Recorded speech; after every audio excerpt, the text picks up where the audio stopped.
Então, gente, eu vim tirar uma dúvida que tem vindo para mim com muita frequência sobre teste de hipóteses, né?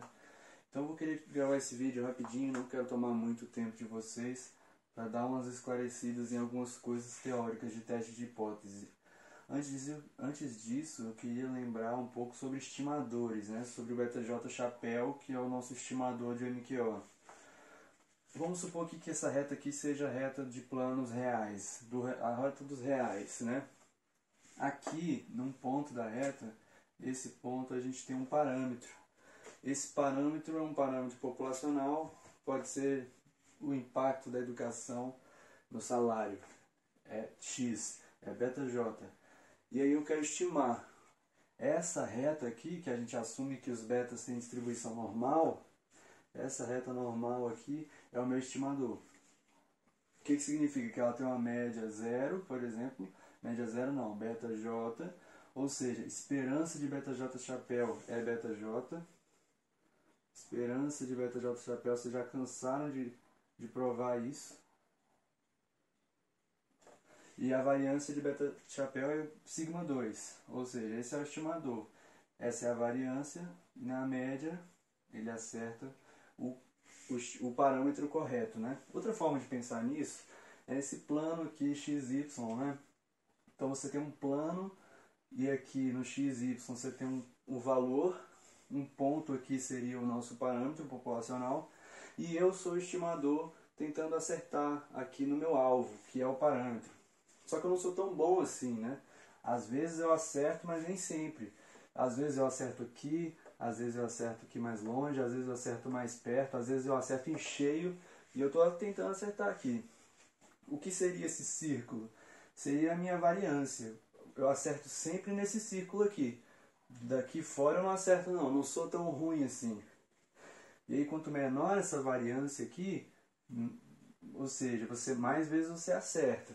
E agora, se eu estiver acertando no lugar errado, na média, né? Se na média eu estou acertando aqui, por exemplo, significa que eu sou um estimador viesado.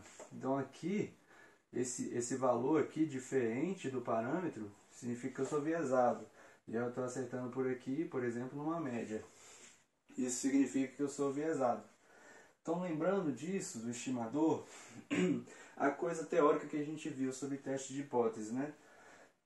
Você tem uma hipótese nula e uma hipótese alternativa, H1 ou HA de alternativa. E aí a gente está testando mais vezes se beta-J é igual a zero ou se beta-J é diferente de zero. Repare o que é diferente, né? Então, para lembrar um pouco de probabilidade estatística, se é diferente, se não é uma desigualdade, por exemplo, eu estou tratando uma inequação, quer dizer, né? Eu estou tratando de bicaudal, né? Uma distribuição bicaudal. Estou olhando tanto esse lado da distribuição. Mas enfim.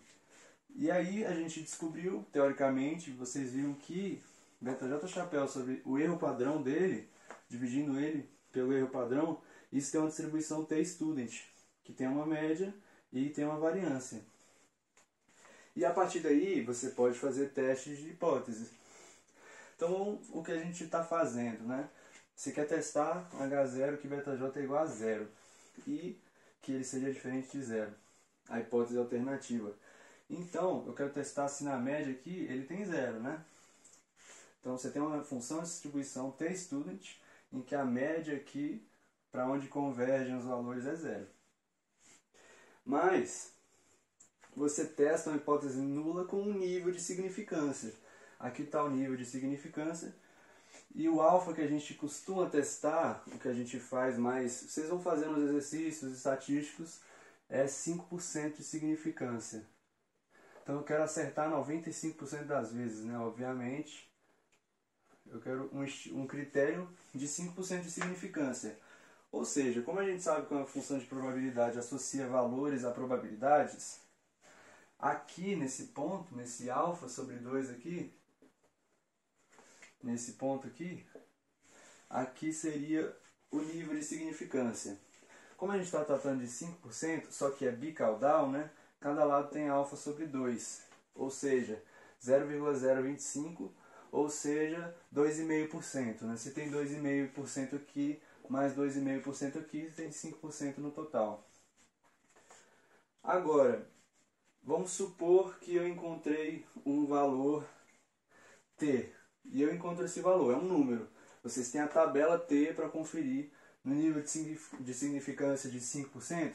É você olhar na tabela no alfa nessa parte aqui. E ali tem uma coleção de números. E aqui nas linhas você tem graus de liberdade, né? Que depende do seu N.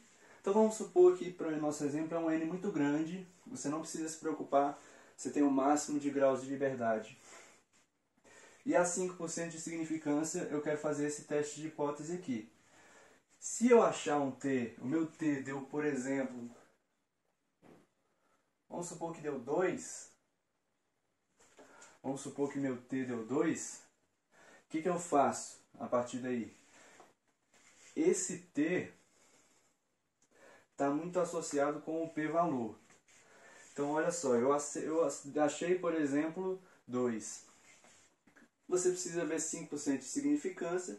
Você vai lá na tabelinha do alfa e você encontra isso aqui.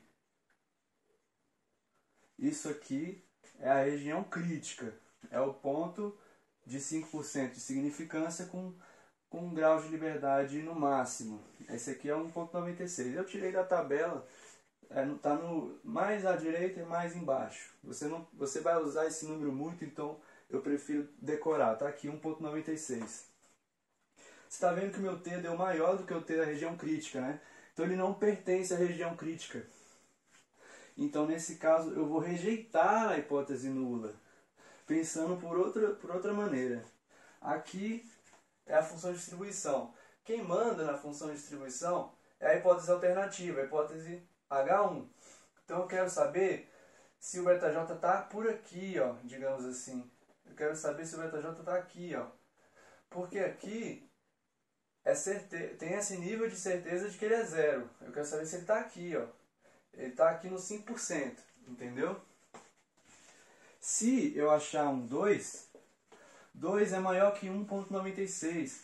1,96 é o valor que você está achando aqui, ó. Aqui é 1,96, é o alfa de 5% de significância bicaudal lá na tabela, aqui, ó. Se você acha um valor de 2, ele está além desse valor. Então, se o T já for maior que 1,96, você já rejeita a hipótese nula de que o ΔJ é igual a zero. Pensando por p-valor. P-valores pequenos fazem com que você rejeite H0. Como assim? O p-valor menor ou igual a alfa faz com que eu rejeite a hipótese nula de que ΔJ é igual a zero no meu exemplo. Então, se eu achei, por exemplo, um p-valor de 0,01, ele é menor ou igual ao alfa. Está maior aqui, mas é para você olhar no outro sentido. Ele é menor que isso. Então, por ele ser menor que isso, eu rejeito a hipótese nula. Então, na prática, o que vocês vão fazer? O que eu fiz no meu semestre? Você quer saber se o ΔJ é igual a zero. Pega o ΔJ e divide pelo erro padrão. Vai estar entre parênteses lá, quando você estimar no stato, no R, fica o erro padrão entre parênteses embaixo do valor do beta. Aí vai estar o erro padrão aqui, um número. Enfim, se esse número, se você pega o ΔJ e divide pelo erro padrão, dá maior que 1,96, não rejeite a hipótese nula. Significa que esse aqui que ele não é zero, que ele é diferente de zero, que ele é significante. Que o estimador é significante para a minha análise, entendeu? Porque se ele não for, aí você não precisa colocar. Se está colocando um negócio que não é significante, às vezes isso você justifica no seu trabalho, por que você colocou ele e tal, mas no geral não. Então, o que vocês vão fazer na prática é isso, divide, se der maior do que 1,96, você rejeita a hipótese nula a 5% de significância. É bem isso, é tão simples quanto isso.